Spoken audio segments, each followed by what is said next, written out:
Okay, क्या है concept? Goods withdrawn for personal use. हमने ड्रॉइंग्स इन कैश तो सुन ली, अब आप गुड्स विड्रॉ कर रहे हो पर्सनल यूज के लिए। मतलब मेरा बिजनेस है, लेट अस अज्यूम मेरी कोई स्टेशनरी की दुकान है। बच्चों ने बोला पापा घर आते टाइम कुछ रजिस्टर्स, कुछ पेन्स, कुछ बुक्स लेते आना। तो क्या मैं अपने आप को सामान बेच रहा हूं? मैं ओनर हूं बिजनेस का। No No, sir. sir. No sir. अब लेकिन अगर मैं उसकी ट्रांजैक्शन बुक्स में ना दिखाऊं तो मेरा स्टॉक गलत हो जाएगा, इन्वेंट्री मेरी गलत हो जाएगी कि मैंने कुछ सामान खरीदा, जो जो मैंने सामान खरीदा बिजनेस के लिए वो परचेजेस अकाउंट में क्या होगा? मैंने अज्यूम करते हैं कि 1 लाख का सामान लिया था, उसमें से 15,000 का सामान मैं घर ले गया। जब मैंने सामान खरीदा होगा तो परचेजेस दिखाई होंगी मैंने 1 लाख।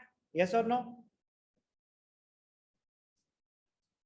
Yes, sir. तो मेरी एक्सपेंसेस बिजनेस के आ रहे हैं परचेजेस 1 लाख।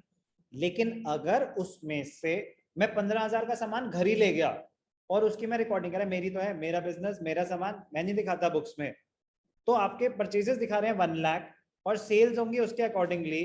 तो जो अगर आपने जो सामान घर ही ले गए वो बुक्स में नहीं दिखाया अगर, तो क्या प्रॉफिट और लॉस सही आ सकता है? No, sir. नहीं आ सकता।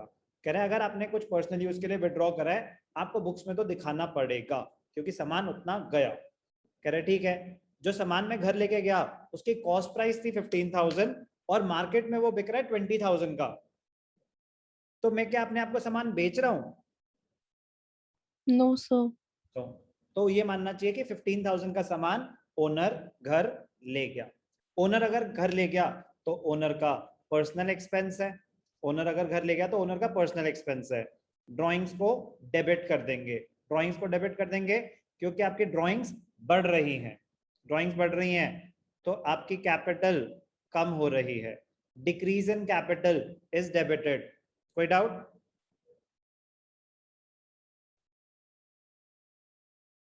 कोई doubt? No, sir. Drawings debit होगा, ये बात तो क्लियर है। क्या मैं कैश विड्रॉ कर रहा हूं? नो। तो ड्राइंग्स अगर बिजनेस से पैसे विड्रॉ करते थे तो एंट्री थी ड्राइंग्स टू कैश। बैंक से पैसे विड्रॉ करते थे पर्सनल यूज के लिए तो एंट्री होती थी ड्राइंग्स टू बैंक। अब आप सामान विड्रॉ कर रहे हो तो एंट्री होती है drawings account debited to purchases. Sir drawings to stock क्यों नहीं? आपने जब सामान खरीदा तो आपने परचेजेस एक्सपेंस दिखाया, अब उतना सामान अगर आप घर ले गए तो आप उतना एक्सपेंस बिजनेस का रिवर्स कर रहे हो, अब आप उसको पर्सनल एक्सपेंस मान रहे हो, तो परचेजेस में से रिवर्स हो रहा है एक तरह से, तो आपके एक्सपेंसेस कम हो रहे हैं। तो डिक्रीज इन एक्सपेंसेस क्रेडिटेड। कह रहा है बिजनेस का एक्सपेंस नहीं है, वहां से रिवर्स करो, ये आपका पर्सनल एक्सपेंस है, ड्राइंग्स में दिखाओ। तो एंट्री क्या हुई? Drawings account debited to purchases account, goods withdrawn for personal use. Clear? Yes, sir. Important point क्या है? This transaction will always be shown at the cost price and not the selling price. Selling price आपको confuse करने के लिए दिया गया है, आप cost price पे एंट्री, जितने का आपने सामान खरीदा था परचेजेस उतने पे दिखा रखी होंगी, तो परचेजेस अगर रिवर्स कर रहे हो तो उस वैल्यू पे रिवर्स करोगे जितने का आपने सामान खरीदा था। सेलिंग प्राइस आपको कंफ्यूज करने के लिए दिया गया है। सर अगर सेलिंग प्राइस कॉस्ट प्राइस से कम हो फिर भी उससे कॉस्ट कोई प्राइस लेना देना नहीं है, उससे कोई लेना देना नहीं है। यहाँ इन्वेंट्री वैल्यूएशन नहीं हो रही, stock is valued at cost और market price whichever is less. अभी यहाँ पे हम वैल्यूएशन ऑफ इन्वेंट्री नहीं कर रहे, हम अपना बिजनेस का एक्सपेंस रिवर्स करके उसको पर्सनल एक्सपेंस दिखा रहे हैं, तो जितने का आपने एक्सपेंस दिखाया होगा उतना ही पोर्शन रिवर्स होगा। Okay. Question transaction number 18, goods withdrawn for personal use. Clear?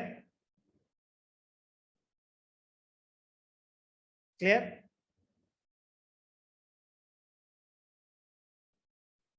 Clear या नहीं? Yes sir. ठीक है।